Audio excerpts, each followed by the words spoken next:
Explosion.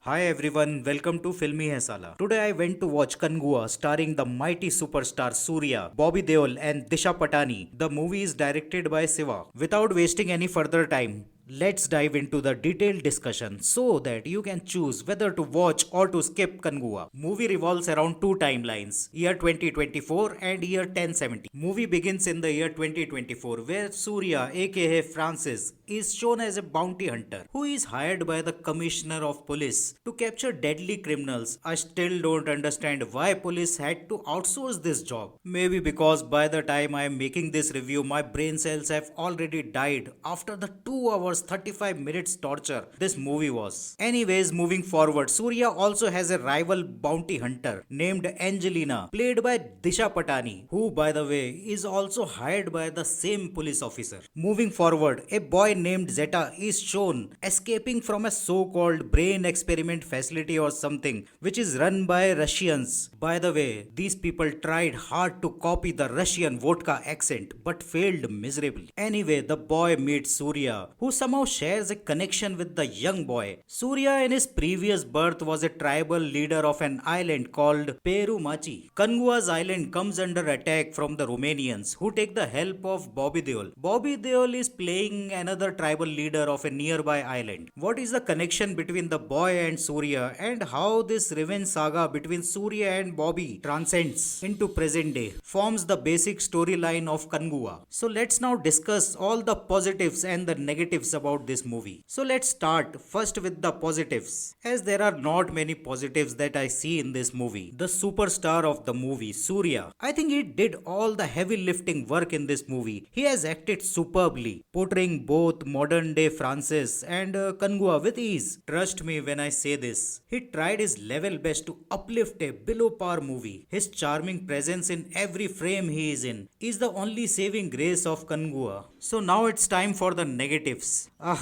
This is a never ending list. Bad sound design. My eardrums were severely damaged due to the deafening BGM. BGM was given by Devi Sri Prasad. Not only the loud BGM in the movie destroyed my ears, there were loud screamings in the movie. And I don't know, some kind of mantras or shlokas which start from the very first scene of the movie till credits start to roll. Even during the fight sequences, the BGM distracts you from what's happening on the screen. I had to cover my ears literally many times. On the top of that, there was an old lady in the movie who screams every now and then from the bottom of her lungs, which was like super irritating. The overall sound design was pathetic. एक एक small question है आप हर जगह VFX क्यों use करते हैं क्योंकि मेरे को आता है Crappy VFX. The CGI was a big letdown. It looked cheap and super shady. CGI when used to enhance a scene is fine, but scenes which can be physically shot at real location using real troops is also created here with the help of CGI. Due to censorship, they had to write CGI on the bottom left corner of the screen whenever fake animals were shown in the scene. But in Kangua, even if they don't display that message on the screen, we can figure out because of the quality of CGI. That crocodile looked like a lumber of wood or something made of cheap rubber. Excessive use of 3D effects. The theater near my place was only showing 3D shows, so I had no other choice but to watch this movie in 3D. The CGI was already bad. On top of that, the 3D effects from the very first scene was like right in your face kind of stuff. Now imagine some leaf or some chunk of wood, and in one case, some spit or some white substance from a young boy's mouth